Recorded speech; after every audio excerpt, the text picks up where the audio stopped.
안녕하십니까. 네, 호텔은 전문위원 조수천입니다. 오늘은 3월달 블로그 왕초보를 위한 길라잡이 강의 시작하겠습니다.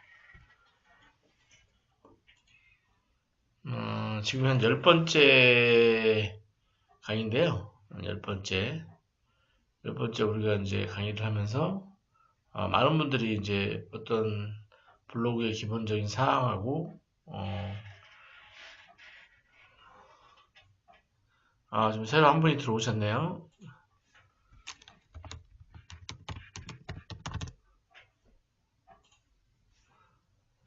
네, 강의 들어와 주셔서 감사합니다. 지금까지 한 10번 정도 이 블로그 강의를 했어요. 이제 뭐, 블로그를 운영하시는 분도 계시겠지만, 이제, 운영 안 하지 않는 분들도, 동기부여를 위해서 제가 강의를 했는데, 이번 달 강의를 끝으로 블로그는 이제 그만하고, 전체적인 SNS 중심으로 이제 강의를 변경할 계획이에요.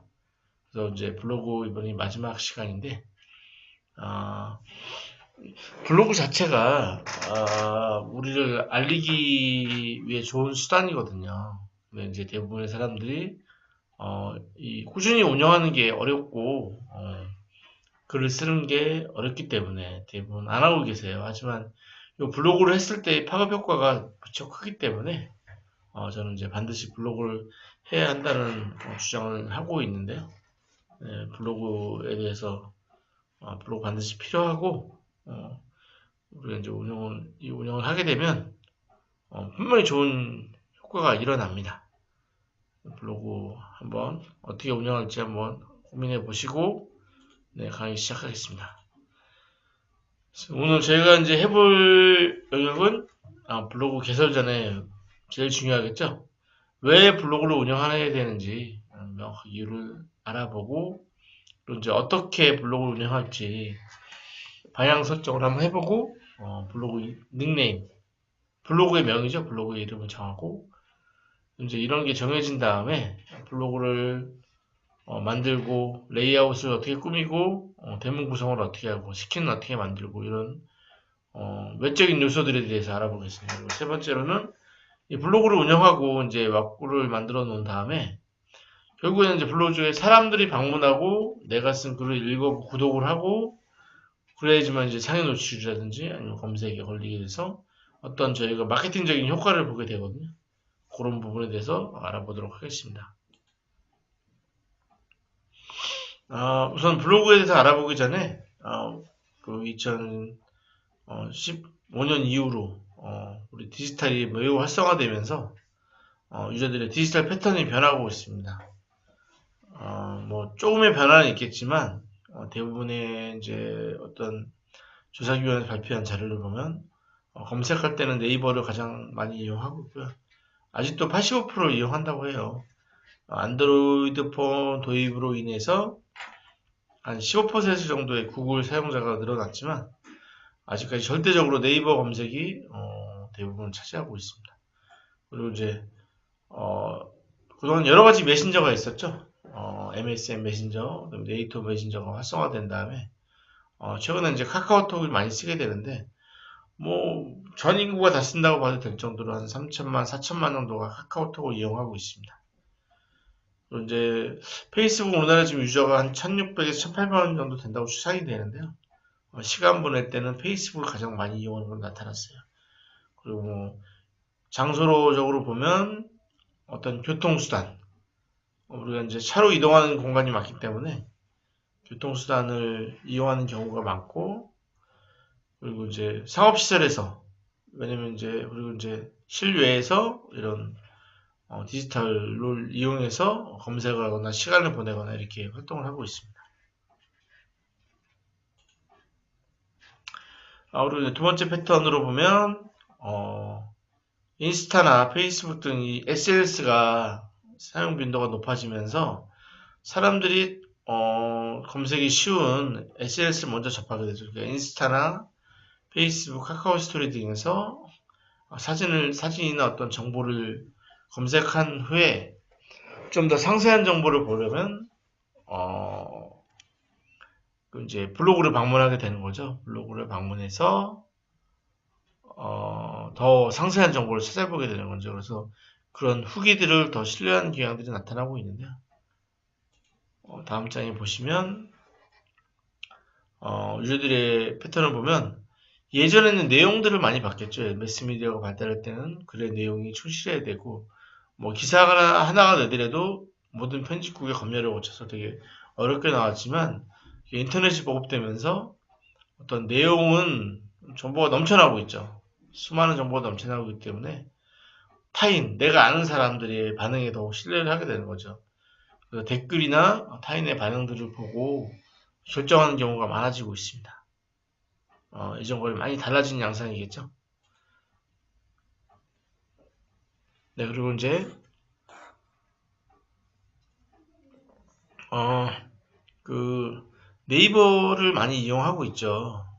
안드로이드 폰 도입으로 구글 이용자들이 늘어나고 있지만 아침에 일어날 때부터 밤에 잠들 때까지 네이버에서 손을 놓지 못한 한국인이라는 명제로 설명을 할 수가 있을 것 같습니다. 30대 직장인 나인범 씨 하루를 보면 아침에 일어나서 미세먼지가 있는지 날씨가 어떤지 뉴스를 검색하고 오늘 점심은 뭐 먹을지 검색을 하고 그리고 어제의 스포츠 결과를 알아보기 위해서 스포츠 동영상을 시청하고 그리고 어제 장바구니에 담아두었던 쇼핑을 그래서 네이버 서비스의 총 16가지로 모든 부분을 해결할 수가 있습니다. 그렇다 보니 10명 중 5명이 습관적으로 네이버 모바일 앱을 실행하고 있습니다. 그러다 보니 2018년 3월에는 한 달에만 그 모바일 앱 실행 건수가 약 45억 건에 달했습니다. 그만큼 우리나라에서 네이버의 영역은 무시할 수가 없습니다. 그래서 가끔 이제 물어보는 분들이 있어요. 블로그 시작할 때. 네이버 블로그를 하는 게 좋아요? 아니면 티스토리 블로그를 하는 게 좋아요? 근데 물론 뭐 서로의 장단점이 있겠죠. 뭐 글을 잘 쓰고 컨텐츠가 많은 분들은 티스토리를 해도 좋습니다. 티스토리는 광고를 붙일 수 있기 때문에 수익을 일으킬 수 있는데 뭐 그렇지 않은 분이라면 네이버로 먼저 시작하는 게 좋습니다. 네이버에는 아무래도 사람도 많고 물론 검색에 노출하기는 어렵지만 꾸준히 운영했을 때 해서 상위 노출에 검색에 걸리게 되면 그만큼 베네핏이 있기 때문에 지금은 네이버를 이용하는 게 좋다고 판단이 됩니다. 첫 번째로 왜 블로그를 운영해야 되는지, 뭐, 아까도 블로그가, 여러 가지 해야 되는 이유가 있지만, 아까 말했던 타인의 반응에 댓글을 미치는 요즘의 트렌드를 비춰봤을 때, 블로그 정보를 신뢰하는 사람들이 많습니다. 여기 도표가 한 2015년 정도 자료일 텐데요. 그 상품 선택의 구매의 기준 1위가 블로그 리뷰입니다. 수많은 리뷰들이 있겠죠. 뭐 블로그도 있고 인스타에도 있고 있지만 사람들이 블로그에 있는 정보를 광고라고 인식하면서도 상품 선택의 구매의 기준으로 삼고 있습니다. 그렇기 때문에 지금 뭐 말들을 하죠. 블로그가 죽었니 뭐 이렇게 말들을 하는데 업체들은 아직도 블로그 많이 사용하고 있습니다. 저도 이 정책자 지도사 업무에 마케팅 업무를 원래 본업으로 삼고 있었는데 지금도 아직 블로그의 마케팅의 비중이 높습니다. 어려우는 경우도 많고요, 아직도. 그렇기 때문에 블로그를 이런 신뢰도 높기 때문에 블로그는 운영해야 된다. 두 번째 예를 보면 블로그가 가장 손쉽게 정보를 여러 형태로 업로드가 가능합니다. 그러니까 블로그 하나를 제대로 쓰면 이거 가지고 카드 뉴스도 만들 수 있고 페이스북, 인스타 모든 컨텐츠를 만들 수가 있거든요.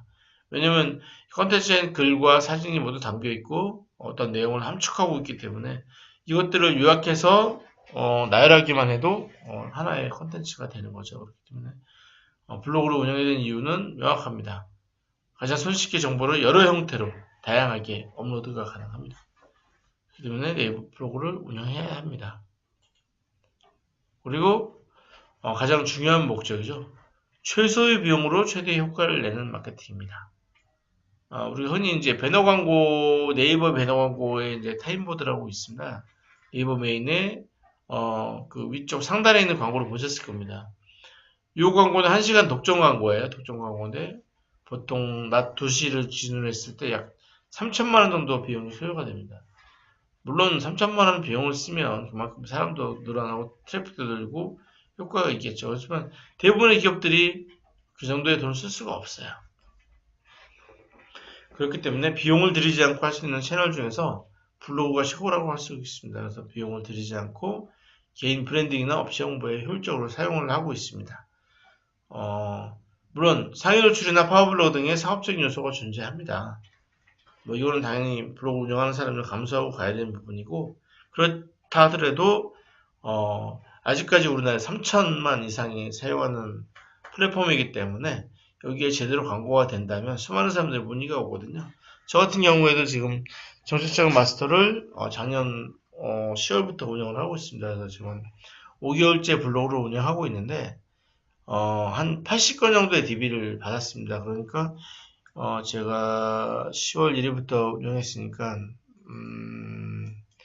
한 5개월 반이면 한 170일 정도 했죠.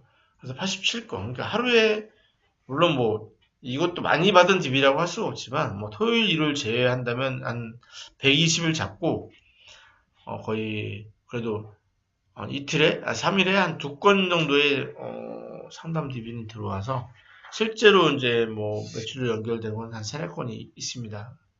그래서 한 80건 정도의 DB를 받았거든요. 그러면 한 3일에 진짜 2개 정도의 DB를 받았기 때문에 블로그를 꾸준히 운영하는 게 중요합니다.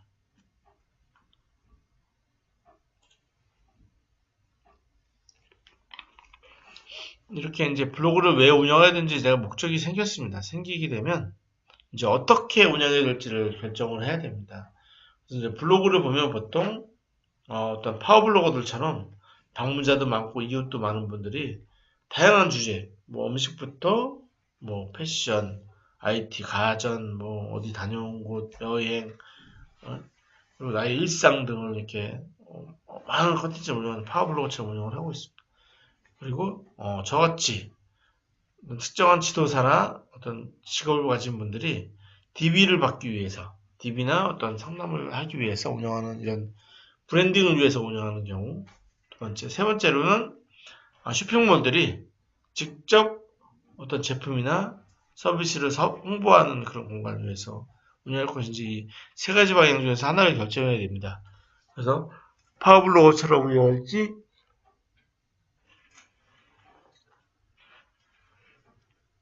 개인 브랜딩을 위해서 브랜딩 위한 블로그를 운영할지 아니면 제품의 홍보나 판매를 운영할지를 결정을 해야 합니다.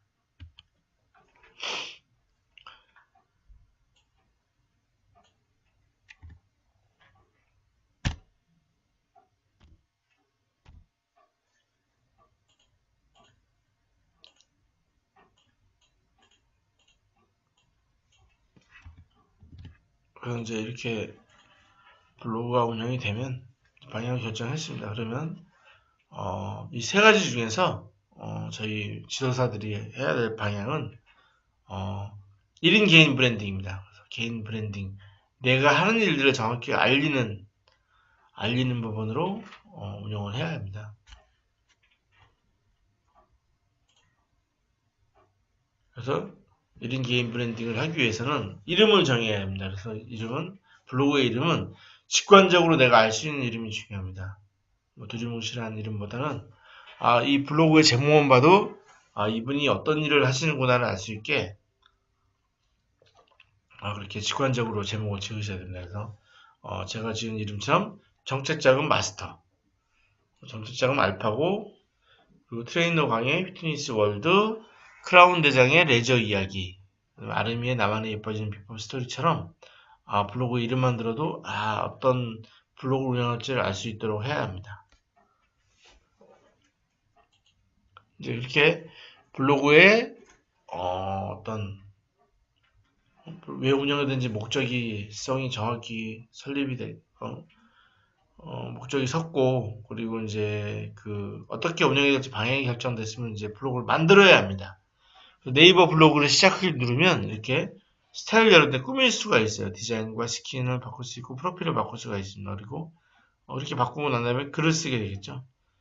이제 글을 쓰게 되면 그 다음에 나와 관심사 비슷한 이웃들을 찾는 겁니다. 그래서 우선은 네이버 블로그에서 시작하기를 누르게 되면 이렇게 스타일을 꾸밀 수가 있거든요. 그래서 네이버 블로그에서 요 구성이 레이아웃은 12가지로 되어 있습니다. 그래서 2단 구성 4가지, 3단 구성 네, 들어오세요.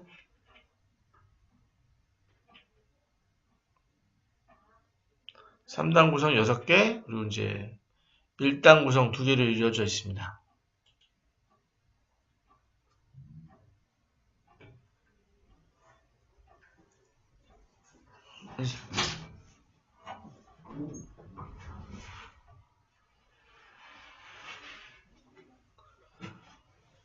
그래서 이제 블로그 레이아웃을 구성할 때 가장 많이 쓰이게 되는 게 2단 구성입니다. 2단 구성은 왼쪽에 그 블로그의 메뉴가 들어가고 본문에 이제 본문이 나오게 되는 2개의 부분이거든요. 그래서 2단 구성으로 했을 때는 보기가 편리하고 사진 크기 조절이 매우 쉽습니다. 가로폭 최대가 740인데 740으로 글을 쓰게 되면 글 포스팅 자체가 꽉 채워져서 포스팅하기가 매우 편리합니다. 그리고 표를 삽입했을 경우에는 자동으로 가운데 정렬이 되기 때문에 글쓰기가 매우 편리합니다. 다만 2단 구성으로 가게 되면 왼쪽에 메뉴가 들어가기 때문에 메뉴가 길어지거든요. 그래서 내가 원하는 어떤 위젯이나 이런 것들이 아래로 내려가기 때문에 놓치기 좀 어렵습니다.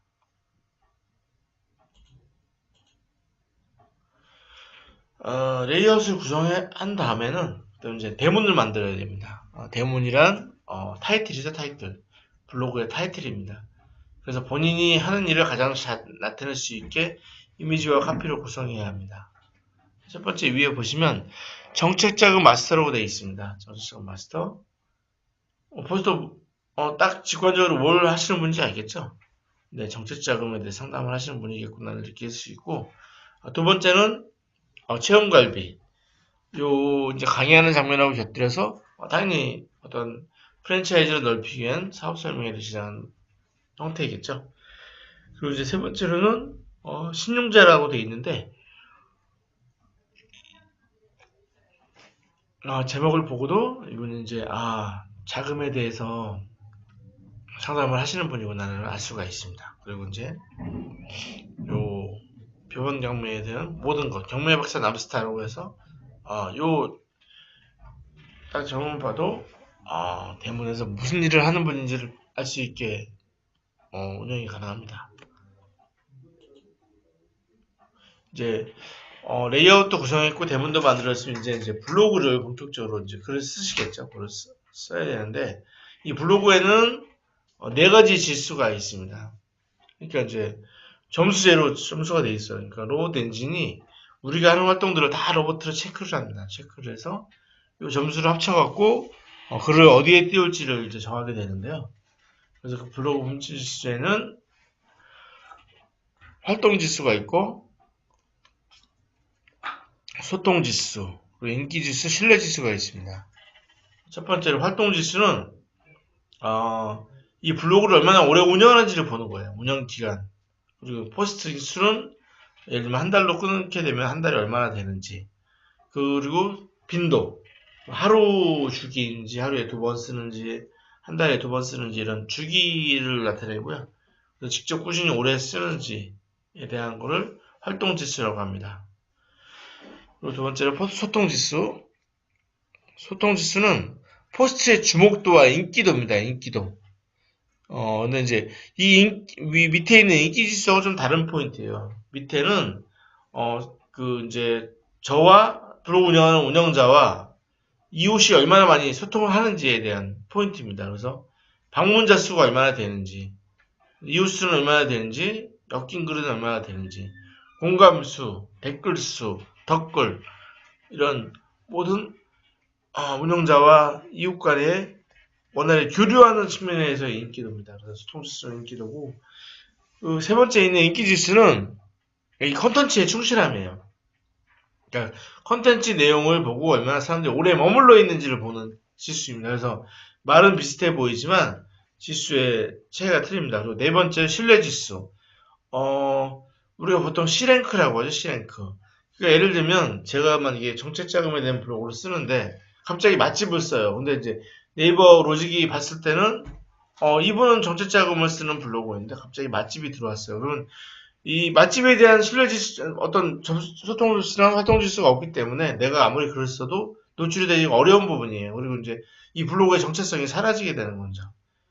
그렇기 때문에 이 블로그의 신뢰지수를 높이기 위해서는 정체성, 내가 해당되는 분야에 대해서 글을 쓰는 게 좋습니다.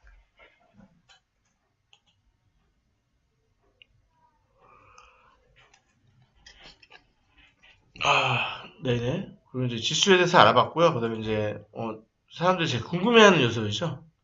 어떻게 하면 블로그가 상위 노출이 될까? 왜냐면 상위 노출이 되게 해서 1페이지에 들어가게 되면 아무래도 문의도 많이 들어오고, 유입자 수 늘어나기 때문에 블로그에서 가장 중요한 요소라고 할 수 있습니다.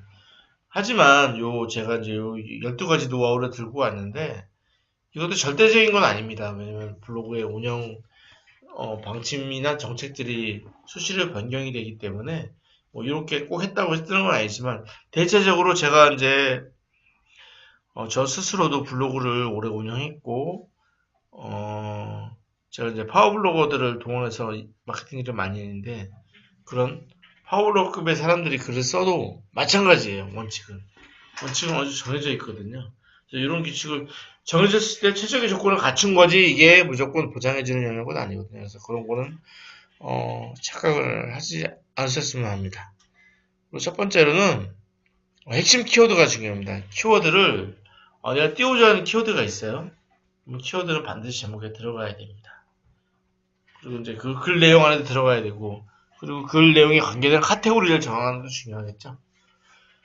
그리고 이제 핵심 키워드를 넣을 때 뭐 원래 원체적으로 붙어있는 단어는 모르겠어요. 떨어져 있는데 굳이 붙여도 안 될 것 같으면 띄세요. 띄면 이 네이버 로직 자체가 정책자금 마스터, 전체적 마스터 세 개를 컨텐츠를 인식을 하거든요. 그렇기 때문에 핵심 키워드를 노출할 때는 제목이 한 번, 본문에 5번 태그를 한 번 써주는 게 좋습니다. 그리고 띄우자 하는 키워드는 제목 내에 키워드 가장 앞으로 배치하는 게 좋습니다. 예를 들면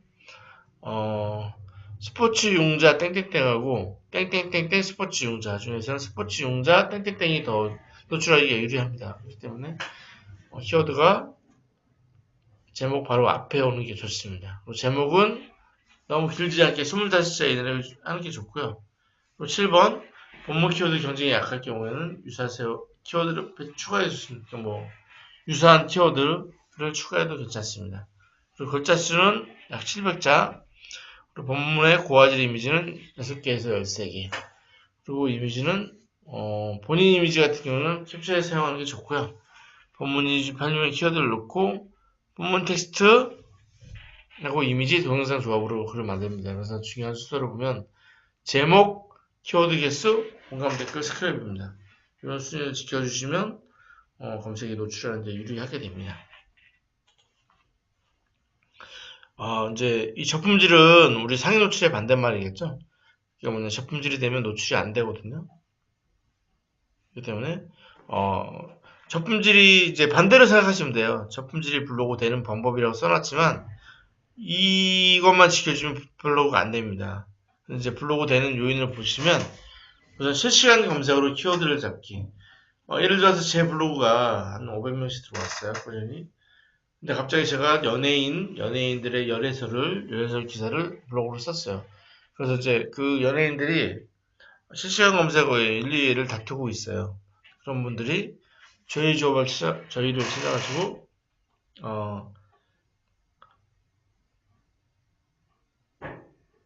이제, 갑자기 트래픽이 늘어나겠죠. 방문자가 늘어나고. 그래서 100명 방문하던 블로그 갑자기 10,000명이 들어오고 이런 게 됩니다. 근데 표면적으로는 되게 좋아 보이죠.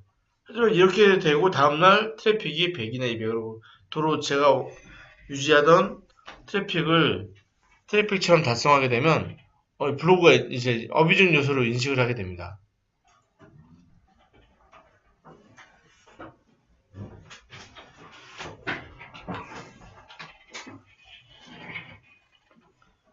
어뷰징 요소로 인식하기 때문에 그 실시간 검색으로 키워드를 잡게 되면 19페이지입니다.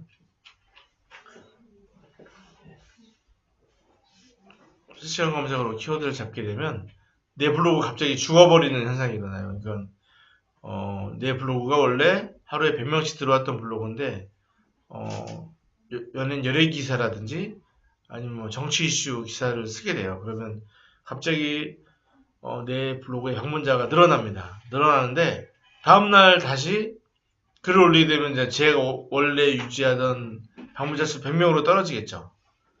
그러면 네이버는 이걸 어뷰징 요소로 인식을 하게 됩니다. 어뷰징 요소로 인식을 하게 되면 블로그가 죽게 되는 결과가 돼요. 그리고 이제 우리가 이제 사람들을 낚는다고 하죠. 보통 사람들을 많이 유입시키면 낚는다고 하는데 이 낚시를 위해서 포스트하고 관계없는 제목을 쓰게 됩니다. 뭐 포스트는 평범한 어떤 기사인데 갑자기 연예인들의 뭐 기사라든지 이런 뭐 낚시성 제목을 붙여서 사람들을 많이 유입하게 되는데 제목과 관계가 없으면 블로그가 죽게 됩니다. 그리고 이제 이 블로그에 글을 쓸 때 뭐 어떤 사람들은 복사해서 붙이면 아예 안 된다 그러는데 복사해서 붙이는 건 아무 상관이 없습니다.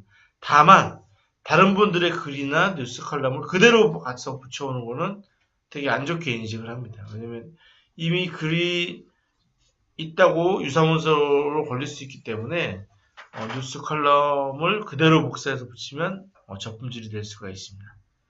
지금 블로그 운영할 때 저 유사글로 해가지고 만약에 블로그가 죽게 되면 그거 다시 살릴 수는 있을까요? 살리려면요, 그 분야의 글을 한 40일 정도 연속으로 쓰시면 됩니다.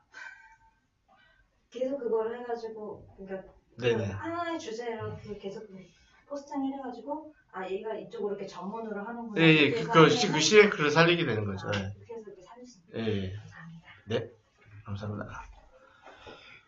그리고 이제 상위 노출 목적하기 위해서 뭐 키워드를 갑자기 뭐 한 30개, 40개를 뭐 똑같은 키워드를 넣는다거나 가끔 그런 분들이 있어요. 이제 이 글을 1포인트로 쓴 다음에 그 이미지 뒤에다 숨깁니다. 숨기고 글을 투명 레이어로 투명 글씨로 하얀 바탕으로 감춥니다. 실제로는 글은 있지만 눈으로 봤을 때 글이 없는 것처럼 보여요. 이런 것들이 이제 어뷰징이라고 하는데 이런 것들도 블로그를 죽게 만드는 요인이 되겠습니다. 그리고 가끔씩 내 댓글에 뭐 광고, 도박 이런 글들이 붙는 게 보일 거예요. 그런 글들은 바로 신고를 하고 삭제하십시오. 그 글에 내가 또 댓글을 달게 되면 블로그가 죽을 수가 있어요. 왜냐면 그 블로그들은 외국의 계정에서 타고 온 글일 수도 있고 그렇기 때문에 좋지 않은 댓글에 덧글을 다는 것은 좋지 않습니다. 그런데 에어브랭크 링크 걸기, 물론 이거는 제가 해봤는데 아무 상관이 없습니다. 그렇지만 네이버에서는 노골적으로 네이버 URL을 밀어준다고 해요. 그래서 뭐 유튜브라든지 다른 링크를 걸면 뭐 위험하다고 하는데 6번에 대해서는 저도 아직 이게 검증이 안 된 부분인데 아무래도 적품질이 안 되더라고요. 근데 이제 흔히 말하는 마케팅 전문가들은 웹링크는 네이버로 걸라고 얘기를 하고 있습니다. 그리고 이제 검색 노출할 때는 키워드를 잘 활용해야 됩니다. 잘 활용해야 된다는 건 뭐냐면 키워드 분석을 할 수 있어야 돼요. 그러니까 네이버 검색 광고 영역에 들어가면 키워드 도구라는 게 있습니다. 키워드 도구에 들어가면 그 키워드가 한 달 동안에 얼마나 조회가 됐고 얼마나 노출이 됐고 이런 지수가 나오거든요. 그래서 월간 검색 수가 나오게 됩니다. 그러면 그게 뭐냐면 사람들이 한 달 동안 얼마나 이 키워드를 검색했는지가 나와요. 근데 만약에 뭐 분유라는 키워드 예를 들겠습니다. 분유라는 키워드는 한 달에 조회수가 제가 대략적으로 산술적으로 한 30만, 40만이 돼요. 당연히 띄우기 힘들겠죠. 하지만 이 타깃 범위를 좁혀서 3개월 아기 분유라고 하겠습니다. 그럼 3개월 아기 분유로 하면 컨텐츠가 조회수가 한 200건으로 떨어져요. 당연히 이런 키워드는 노출이 쉽겠죠. 그래서 대표 키워드, 예를 분유라는 키워드는 상위 노출이 힘들고요. 아까 특정한 타겟을 좁혔던 3개월 아기 분유를 쓰는 부분이 중요하고요. 그리고 이제 어떤 키워드의 조합. 키워드의 조합은 자동 완성이나 연관 검색어, 좀 자동 완성어 아실 거예요. 네이버에 검색어를 치다 보면 자동으로 글이 만들어지거나 아니면 그 키워드 밑에 연관 검색어로 뜨는 부분이 있어요. 이런 부분을 활용하는 것보다는 직관적으로 알 수 있는 이제 키워드 조합을 하는 게 좋습니다. 그래서 일본 직구 교육 전문 땡땡땡땡, 해외 직구 대행 빠른 포함, 뭐 이런 식으로 어떤 주제와 소재, 특징 지역에 나타날 수 있게 키워드 조합하시면 되고요. 그리고 네이버 광고 시스템에서 키워드 도구로 지속적으로 이런 조회수를 확인하는 게 중요해요. 그래서 월간 조회수 낮은 것부터 숫자를 공략해서 글을 쓰시면 유리합니다. 네 번째로는 이런 포스팅하기 위한 키워드 목록을 작성해 놓는 게 좋습니다. 그래서 내가 관련된 키워드를 한 4, 50개, 50개 뽑아놓고 조회수 낮은 것부터 공략을 해나가는 거죠. 그래서 아까 3개월 아기 분유 추천이면 4개월 아기 분유 추천, 5개월 아기 분유 추천, 12개월까지 다 뽑아놓는 거죠. 그래서 검색수 낮은 것부터 조율해서 검색하게 됩니다. 또 네이버 키워드에 들어가면 네이버 데이터랩이라는 그 트렌드를 볼 수 있는 곳이 있거든요. 여기서 검색어 트렌드를 뽑아서 어떤 키워드가 유행을 하고 있고 그런 키워드를 선별해 놓는 게 좋습니다.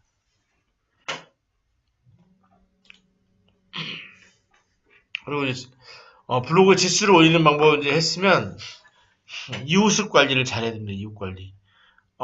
그 페이스북 친구가 5,000명까지 되거든요.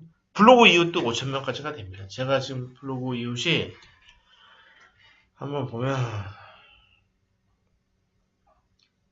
제 블로그 이웃이 지금 3,516명입니다. 그런데 블로그 이웃은 5,000명까지 가능해요. 그리고 5,000명을 넘어가게 되면 구독이 됩니다. 구독. 우리가 어떤 페이스북 페이지를 읽는 걸 구독이라고 하죠. 유튜브 아니면 유튜브의 채널을 구독하는 걸 구독이라고 하는데 이 구독으로 넘어가게 돼요. 그래서 블로그 이웃을 잘 맺고 관리해야 소통 및 인기 지수를 올리기 쉽습니다. 그래서 이웃 간의 댓글 공급 스크랩을 잘 활용하면 어떤 블로그 지수가 올라갈 뿐 아니라 사유 추천에 영향을 미치게 됩니다. 적합한 이웃의 수를 봤더니 방문자 500명에서 2,000명 정도가 제일 좋고요. 그리고 이제 블로그 성장을 위해서 열심히 하는 블로거, 기브앤테이크 정신이 투철한 블로거, 내 관련 분야와 관계 있는 블로거.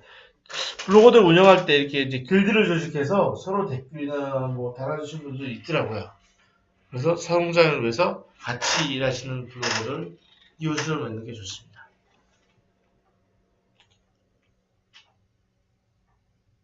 그리고 이제 블로그 글을 쓸 때 소재를 정할 경우가 있을 거예요. 소재는 정말 내게 필요한 주제인지 내가 정말 좋아하는 소재인지를 한번 체크를 해보고요. 자료를 공유할 수 있어야 돼요. 그러니까 소책자 다운로드처럼 내가 쓴 분야에 대해서 관심 있는 분들을 유도하기 위해서 소책자 무료 유도는 이런 이벤트를 유도해도 되거든요. 그리고 사진은 글의 내용과 맞는 사진을 쓰는 게 좋습니다.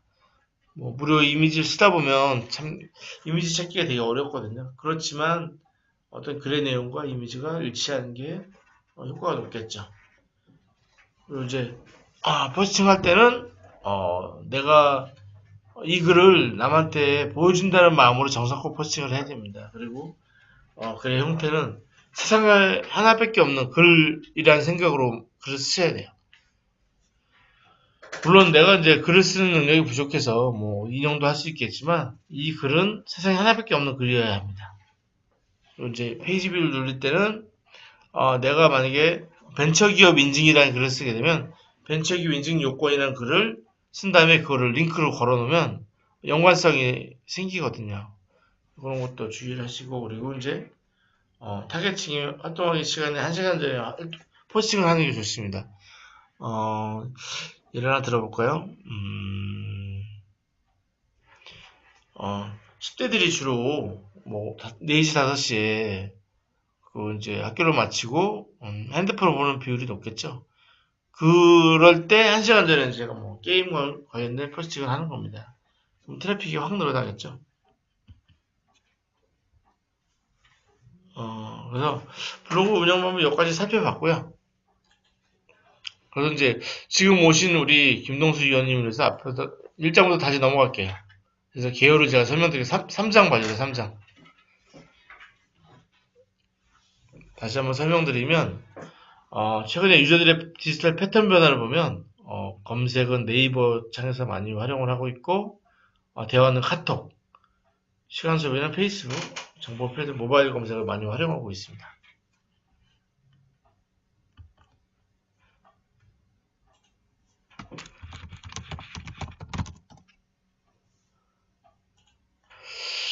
그래서 그리고 이제 유저들의 디지털 패턴 변화를 보면 선 SNS 후 블로그, 그러니까 SNS 인스타나 페이스북에서 사진을 보고 또 상세한 정보를 보기 위해서 블로그를 검색하는 비율이 높아지고 있습니다.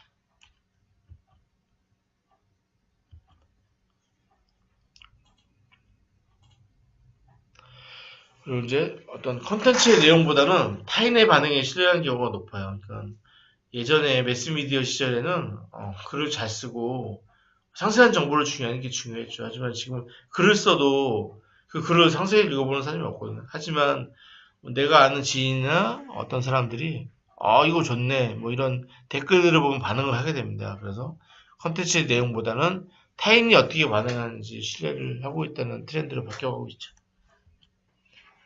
6장을 보시면 네이버, 솔직히 네이버를 싫어하는 사람도 많아요. 그래서 네이버를 아예 그 검색 화면에 빼는 분도 있거든요. 하지만 아직까지도 우리나라 네이버의 검색 점유율은 85%입니다. 그래서 아침에 일어날 때부터 밤늦게 잠들 때까지 네이버에 손을 못하고 있습니다. 그러니까 아침에 일어나서 뉴스를 검색하고 맛집을 검색하고 스포츠 소식을 영상으로 보고 쇼핑을 해결하고 총 16가지 서비스를 네이버에서 해결을 하고 있어요. 그렇기 때문에 블로그 운영할 때는 네이버가 중요합니다. 그리고 왜 블로그를 운영해야 되는지 이유에 대해서 알아보겠습니다. 그 블로그 정보를 아까도 이제 그 타인의 반응에 많이 신뢰를 한다고 했는데 그 블로그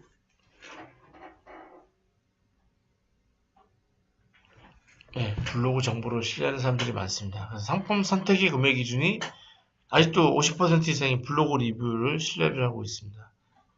그렇기 때문에 물론 많은 채널들이 있죠. 블로그, SNS, 페이스북, 뭐 인스타, 뭐 트위터도 있고요. 뭐 카카오 스토리도 있고.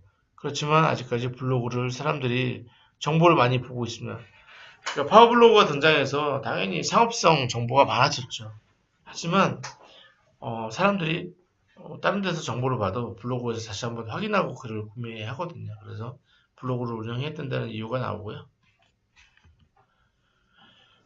그리고 가장 손쉽게 정보를 여러 형태로 업로드가 가능합니다. 그래서 블로그에서 글 하나를 잘 써놓으면 이거 가지고 글을 가공할 수가 있거든요.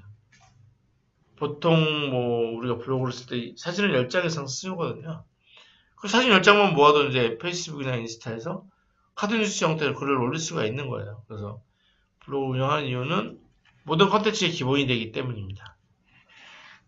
그리고 이제 우리 지도사들에 가장 적합한 말인데요. 최소의 비용으로 최대의 효과를 내는 마케팅 할 수 있는 채널입니다. 이 블로그는 제가 운영하는 블로그입니다.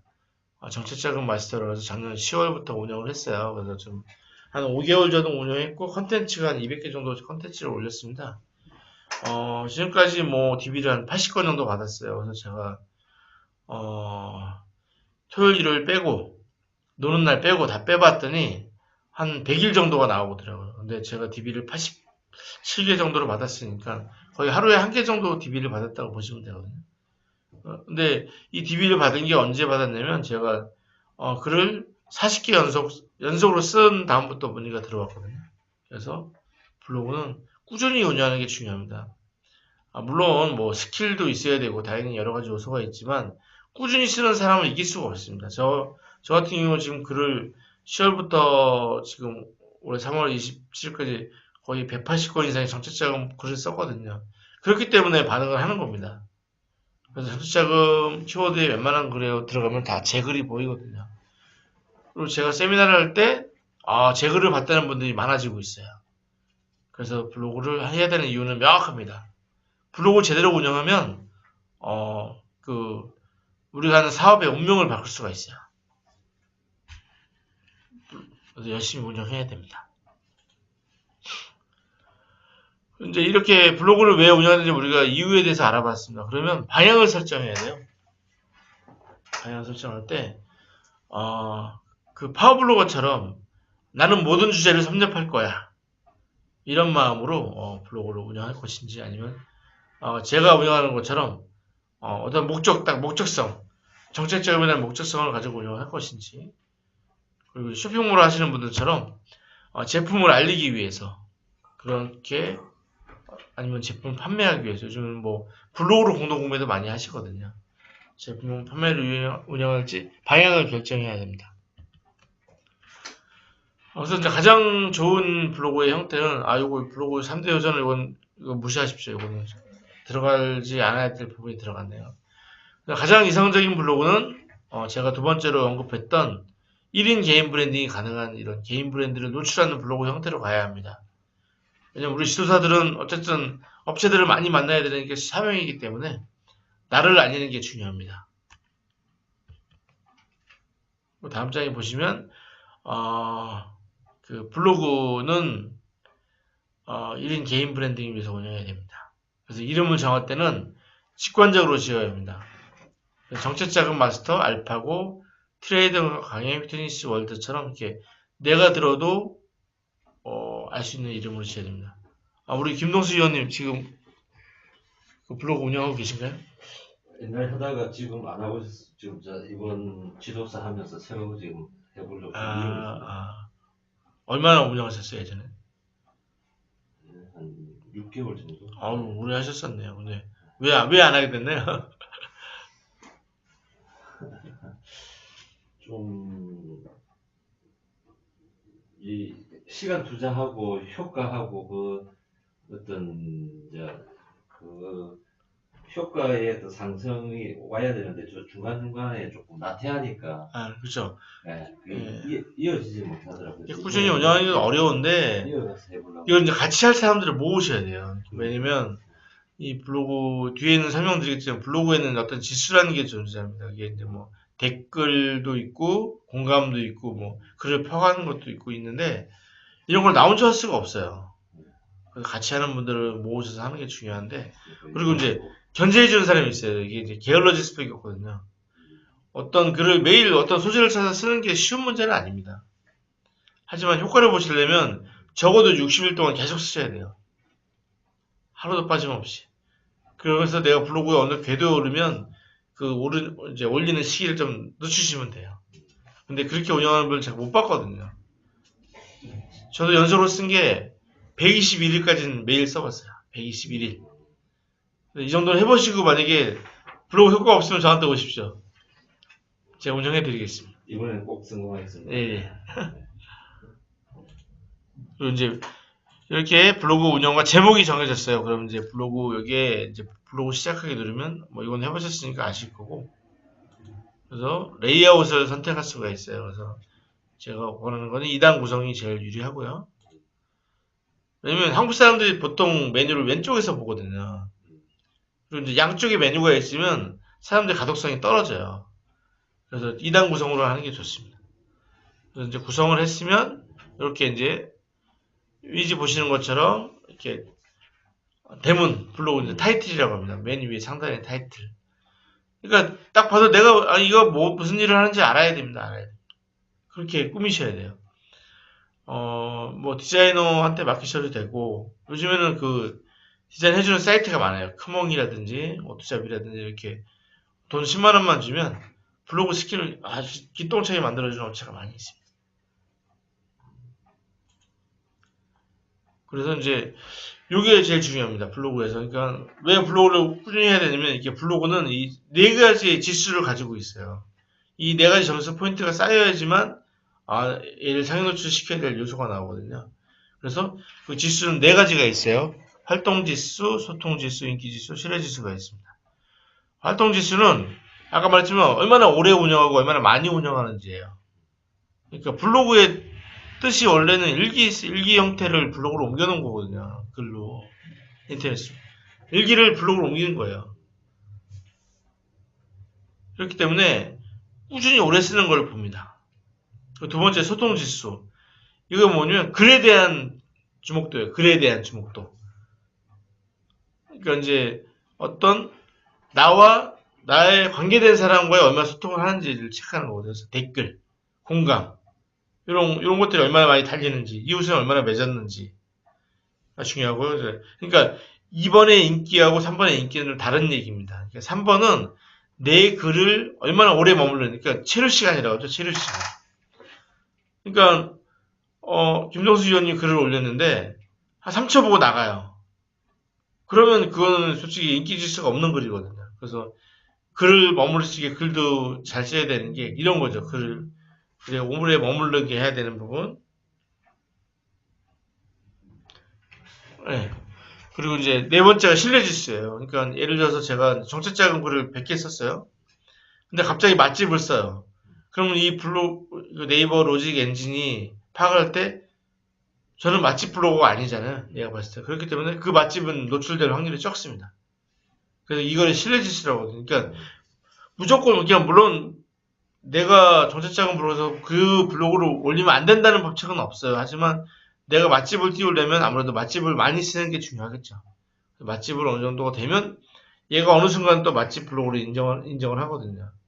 근데 컨텐츠 수가 부족하거나 글이 없으면 작업을 했다고 생각합니다. 네이버 로직 자체가 다른 어비진 요소로. 그렇기 때문에 이 신뢰 지수가 중요하기 때문에 내 분야를 한 초반에 3개 정도 잡고 가는 게 좋아요. 저는 어떻게 잡았냐면 정책 자금과 그다음에 이제 마케팅, 그리고 이제 그 제품 사용 후기라는 항목을 만들었어요. 그래서 저는 이 3가지 주제로만 글을 쓰고 있거든요. 맛집도 써봤는데 노출이 진짜 안 되더라고요. 네, 그래서 요 4가지 지수를 지키는 게 중요하거든요. 그러니까 블로그가 어려운 거예요. 하지만 어느 정도 궤도에 오르게 되면 모든 글이 노출이 돼요. 그렇기 때문에 중요하고요. 지수를 지키는데 이제 검색 상위 노출하는 필수 노하우가 있어요. 노하우. 이것도 절대 법칙은 없습니다. 하지만 지금까지 블로그를 10몇 년 운영했던 사람들의 엑기스를 모은 거거든요. 그래서 절대적인 요소는 없지만 이 요소를 지켜주면 노출이 유리하게 됩니다. 그래서 어쨌든 간에 노출을 하기 위해서는 핵심 키워드가 제목에 무조건 나와야 됩니다. 그러니까 벤처기업 인증인데 제목에다 벤처기업 인증 안 넣어요. 본문에만 열심히 넣어요. 노출 안 됩니다. 그래서 제목에도 벤처기업 인증이라는 게 들어가야 되고요. 본문에도 여기 나오죠. 3번에 나오지만 한 5번 정도 본문에서 적어줘야 돼요. 내가 띄우고자 하는 키워드를. 그러니까 사실 그런 사람들이 있어요. 뭐 글을 쓰면 무조건 키워드만 넣으면 다 노출이 되는 줄 아는데 그건 아닙니다. 그래서 어느 정도 몇 번 반복해서 언급을 해주는 게 중요해요. 그리고 4번 제목 내 키워드가 가장 앞으로 배치된다. 이게 뭐냐면 예를 들어서 벤처기업 인증 땡땡땡하고 땡땡땡 벤처기업 인증이라고 제목이라고 써요. 그러면 아무래도 앞에 게 유리하다는 거예요. 그러니까 내가 띄우고자 하는 키워드를 무조건 앞에 넣는 게 좋습니다. 그리고 제목은 띄어쓰기 포함해서 25자 이내로 쓰는 게 좋습니다. 너무 긴 게 좋지 않아요, 제목에. 6번은 좀 이건 생략하겠습니다. 그리고 7번은 우리 키워드가 경쟁이 약할 때는 유사 세부 키워드를 추가해. 이게 무슨 말이냐면 아까 제가 네이버 검색량을 조회해보라고 그랬는데 키워드가 되게 경쟁이 약해서 쓰면 무조건 떠요. 그러면 다른 키워드를 추가해도 됩니다. 그러니까 뭐 예를 들면 연구소라고 했는데 연구소 키워드가 연구소 키워드가 약해요. 무조건 노출이 되면 여기다 벤처 인증을 넣어도 돼요. 아니면 세액공제라든지 이런 키워드를 넣어도 노출이 될 수가 있습니다. 그리고 본문 글자 수는 이것도 카더라 통신인데 약간 한 600에서 800자 사이 내외 적어주시면 좋고요. 9번은 중요합니다. 이미지를 6개에서 13개 정도 넣어주는 게 좋아요. 이미지 많이 넣으면 좋습니다. 그리고 최근에는 네이버가 유튜브를 견제해서 영상을 넣으면 좋아합니다. 영상. 대신에 영상은 네이버 TV를 이용해서 올리는 게 좋아요. 유튜브 링크가 싫어합니다. 네이버. 그리고 이제 본문의 이미지가 만약에 없을 경우에는 그 이미지를 캡처해서 잘라서 쓰시면 돼요. 그럼 네이버가 다른 이미지로 인식을 하게 됩니다. 무조건 캡처를 하세요. 만약에 내가 그런 알맞는 사진을 구하기 어려워서 네이버나 뉴스에서 포함 때는 캡처를 해서 쓰시면 돼요. 그러면 새로운 이미지를 인식을 해요. 그리고 이미지 파일을 저장할 때는 여기도 키워드를 넣어주면 좋아요. 그래서 이미지를 6개를만 저장하면 정책자금 1, 2, 정책자금 2 이런 식으로 이미지를 저장해 놓으면 좋아요. 그러니까 우리가 보통 이미지를 저장하게 되면 뭐 1, 2, 3 이렇게 저장을 하거든요. 그게 아니라 정책자금 1, 정책자금 2 이런 식으로 정책자금이라는 키워드를 이미지 제목으로 넣으면 좋아요. 글 제목으로 넣는다냐? 아니, 이미지를 저장할 때 아. 캡처를 했잖아요. 보통 우리가 이미지를 저장하면 뭐 1, 2, 3으로 저장을 하잖아요. 그게 아니라 키워드를 넣으라는 거죠. 정책자금 1이라는 키워드를. 왜냐면 그 네이버 로직은 HTML을 인식을 하거든요. 근데 이미지도 HTML로 변환이 되거든요. 나중에 그 블로그 올린 다음에 HTML 변환해 보세요. 근데 이미지도 딱 이런 HTML 용어로 들어가 있거든요. 그래서 그것도 인식을 하는 거예요, 얘가. 그래서 이제 본문 노출할 때는 텍스트가 아까 700자 내외, 그리고 이제 이미지 6개에서 13개, 동영상이 들어가면 좋습니다. 그래서 가장 중요한 걸 보면 제목이 중요하고요. 그 다음에 사진, 동영상 들어가야 되고 키워드 개수 5개 이상 유지해 주시고 700자 정도 써주시고 공감, 댓글, 스크랩 중요합니다. 그래서 제가 혼자 운영하지 말라는 게 이런 부분이에요. 한 키워드를 독수인이 한다는 의미입니까? 아니면 어떤 거요? 아니 혼자 하지 말라는 뜻은 아니, 이런 일을 하는 사람하고 같이 해야 예, 그죠. 블로그 운영하는 누군가를 모임이든 뭘 만들어서 서로 댓글을 달아주는 거죠. 서로 자기 거. 예, 초기에는 띄우기가 쉽지가 않잖아요. 기존에 운영하는 사람들이야 했던 사람들은 이웃도 있고 좀 있는데 우리가 이제 처음 하는 사람들은 아예 없단 말이죠. 그러면 이렇게 운영하는 사람들이 있으면 모임을 가져서 같이 댓글을 달아주고 이렇게 하면 좋죠. 스크랩도 해주고 서로. 네, 그리고 이제 다음 장 넘어가시면 블로그가 이제 상위 노출도 되지만 저품질이 된다는 게 있어요. 뭐냐면 이제 어떤 요소에 의해서 저품질이 되게 되면 아무리 글을 써도 상위 노출이 안 됩니다. 이제 어떤 게 이제 사례가 있냐면 실시간 검색. 그러니까 예를 들어서 정준영이가 구속이 됐는데 정준영 구속이라는 키워드로 제가 글을 썼어요. 근데 제 블로그에 평소에 이제 하루에 100명씩 들어왔는데 정준영 키워드 때문에 갑자기 10,000명이 들어왔어요. 그러면 당일은 당연히 제가 인기 있는 블로거가 되겠죠. 사람도 많이 들어오고. 근데 다음날이 되면 제가 원래 운영하던 방문자 수로 돌아가겠죠. 뭐 그 글에 여파가 있어서 뭐 조금의 트래픽은 늘어나겠지만 그러면 네이버 로직이 인식을 하는 거예요. 작업했네. 그러면 제가 블로그를 감시하겠죠. 그러다 그런 게 몇 번 반복이 돼요. 그러면 이제 블로그를 죽이는 거예요. 얘는 노출 안 될 블로그야. 우리가 죄인 낙인을 찍어버리는 거죠. 그러면 아무리 글 써도 노출이 안 되는 거예요. 그리고 이제 내용하고 전혀 관련 없는 제목 낚기 위해서 그것도 문제가 있고요. 그리고 이제 남의 글을 무조건 복사해 오는 거 똑같이 토시도 안 받고 막 뉴스를 우리가 이제 긁어오잖아요. 그러니까 뉴스를 긁어올 때는 이 앞부분하고 뒷부분만 긁어오죠. 중간은 이미지로 넣으신 다음에 그 기사 출처를 밝혀주시면 좋아요. 그리고 내 생각을 밑에 적어주면 새로운 글 형태가 되거든요. 그래서 남의 글을 무조건 복사해 오는 건 문제가 있습니다. 그리고 이제 아까 키워드를 제가 5번, 6번 언급해주면 좋은데 예를 들어서 부동산을 띄우기 위해서 부동산 키워드를 본문에다 한 70개, 80개를 넣어요. 이것도 문제가 되고 요즘 어떤 편법이 있었냐면 키워드를 한 500개를 넣어요. 부동산 500개를 넣은 다음에 그걸 1포인트로 만들어요. 그 다음에 글씨를 흰색 바탕으로 해버리면 이 본문 노출할 때는 안 보이거든요. 근데 실제로 글이 있는 거잖아요. 그렇게 편법을 많이 썼습니다, 예전에. 부동산 업체들이 특히 많이 썼거든요. 근데 지금 그게 안 되죠. 예, 다 잡아내는데 지금도 그렇게 하는 애들이 있어요. 그리고 이제 5번 이게 댓글이에요. 댓글에 덧글 금지 바뀌었습니다. 잘못 썼는데 그러니까 댓글이 뭐냐면 홍보성 댓글이 있어요. 뭐 카지노 땡땡땡 혹시 블로그 하시다 그런 글을 보셨을 거예요. 그런 거에다 댓글을 달면 안 좋아요.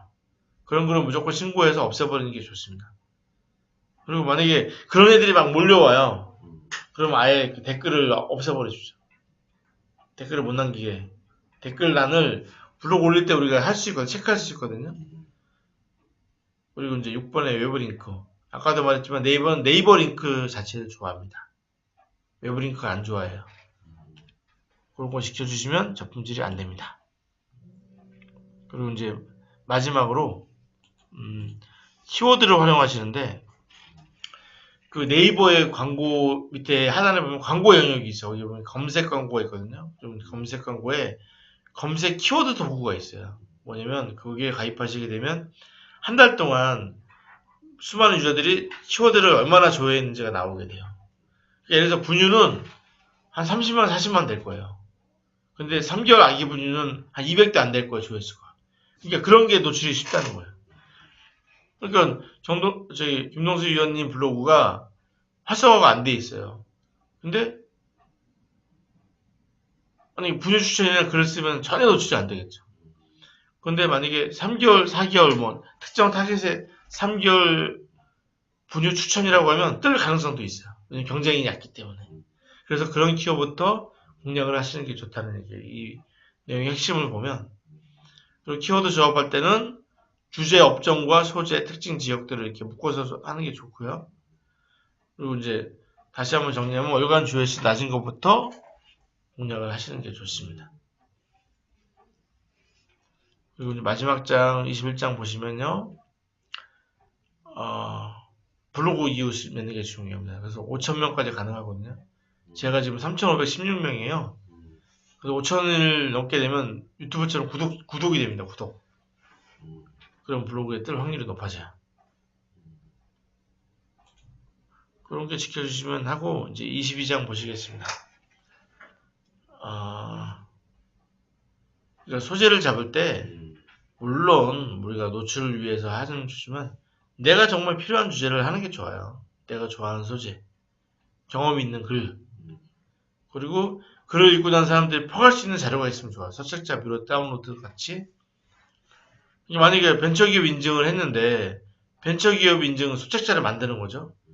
그걸 퍼가게 만들어 놓으면 트래픽이 늘어나거든요. 내가 그들에게 혜택을 준 거기 때문에 나한테 고맙기 때문에 또 계속 들어올 수가 있어요. 그리고 이제 글의 내용과 맞는 사진을 써야 돼요.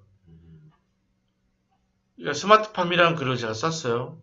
근데 말도 안 되는 뭐 농사 짓는 모습이 아니라 다른 뭐 공장 사진을 쓰면 맞지가 않잖아요. 그런 사진보다는 맞는 사진을 쓰는 게 좋습니다.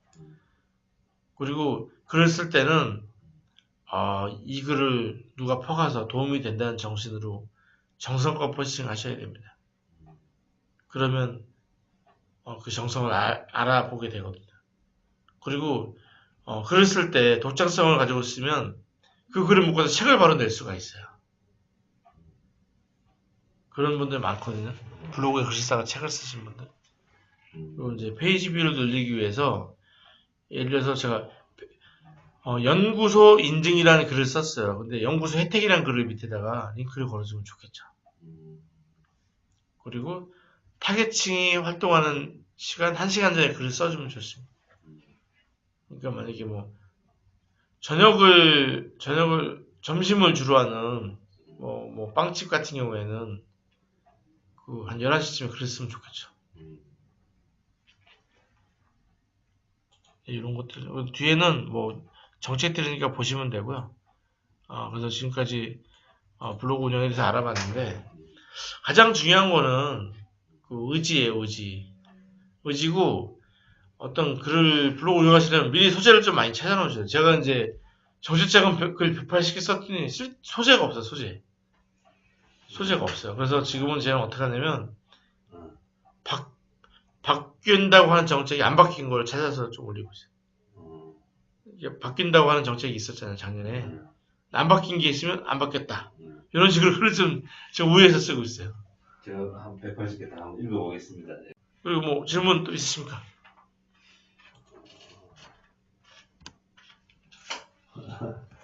일단 좀 뭐 한번 진행해가면서 다시 한번 질문을 하는데 일단 옛날 아이디를 그대로 할지 아니면 또 새로 아이디를 할지 사실 그걸 지금 아, 2015년 이전 아이디가 좋습니다.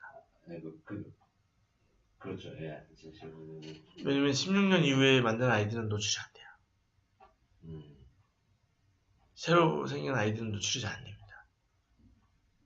그래서 2015년 이전에 생긴 16년 전에 생긴 아이디로 하는 게 좋아요. 제 블로그는 지금 2008년 아이디거든요. 그러니까 그만큼 지수가 쌓여 있는 거예요. 그러니까 저는 방문자가 제가 1,500명인데 제 블로그가 노출이 되면 10,000명 들어오는 효과가 나는 거예요. 지수가 쌓여 있는 거예요, 저는. 어느 정도. 지금 이웃도 많고 3,000명 넘으니까 저는 그러니까 10,000명 있는 블로그보다 어떻게 보면 지수가 더 높을지도 몰라요. 네, 이상 블로그 강의 마치겠습니다.